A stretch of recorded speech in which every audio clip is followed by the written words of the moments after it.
It is nestled among the redwoods, 2,700 acres of pristine land, broken down into dozens of camps.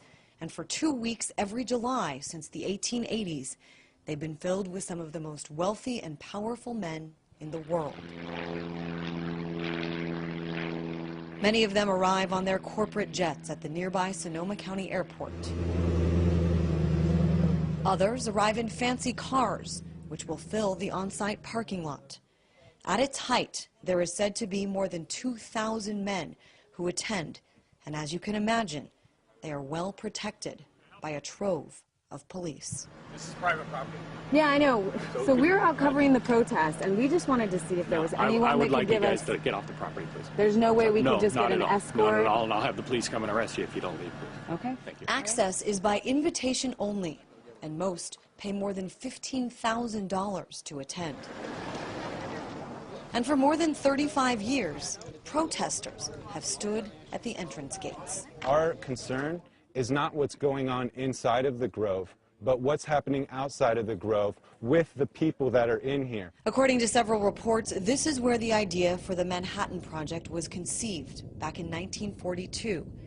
It's also where every Republican president since the 60s has spent time before actually becoming the nominee. We know for sure that Richard Nixon and Ronald Reagan sat down and had conversation about who was going to run for president when, and they made a deal. Peter Phillips wrote his dissertation on the Bohemian Club in 1994 and was invited to attend for 4 days. He witnessed firsthand the opening event, the cremation of care, where the power elite leave their cares behind in a symbolic ceremony beneath Moloch the owl, seen in this photo. Jed Jankel says he was a paid employee of the Grove and drove the horse and buggy that carried the casket in the ceremony. The casket represented their cares, and they would actually burn it in along the lake with music. This is a place filled with secrets that only those who go inside and perhaps the trees will ever really know. But I was able to get my hands on some photographs that I want to show you just to give you a sense on what it looks like on the inside. This is a photograph of people who attend. As we mentioned, it is all men, and this is a photograph of some of them. This here was taken back in 1999.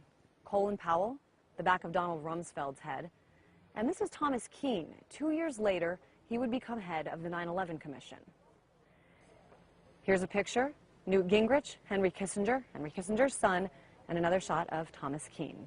Here's a much younger Dick Cheney at the Grove, and Henry Kissinger having a little fun. I was also able to get my hands on several programs from previous years, outlining the schedule of talks and their topics. And what we have here on July 22nd, 2008 is the Lakeside Talk given by CFR member and Trilateral Commission member Fred Starr. He gave a talk called Afghanistan, the Unexpected Upside. There are other connections to be made as well between the Lakeside Talks and public policies that follow. This was a man that was involved in the oil business, George Linkowitz, the Persian Gulf crisis. This is 1980. Caspar Weinberger, who was the Secretary of Defense in the Reagan administration on rearming America. And that's easily documented. The arms buildup came in around late 81, 82. There are rumors of extreme drunkenness, of prostitutes, and of homosexual activities by members. But for the most part, it is the secret backroom agreements critics say should be brought to light. That agreement can be, occupying the Middle East, fighting terrorism, encircling China politically and militarily. For Mary Moore, who's been researching Bohemian Grove for more than 3 decades, what happens inside is symptomatic of a much larger problem. We've all grown up taking civics, trying to understand how the world works, and we're all told that we elect representatives, they go to Washington, we have total influence over them, and they make decisions that are in the best interests of us. Then we start growing up, and if we pay any kind of attention, we find out that none of that is true. In Monterey, California, Christine Frizzau, RT.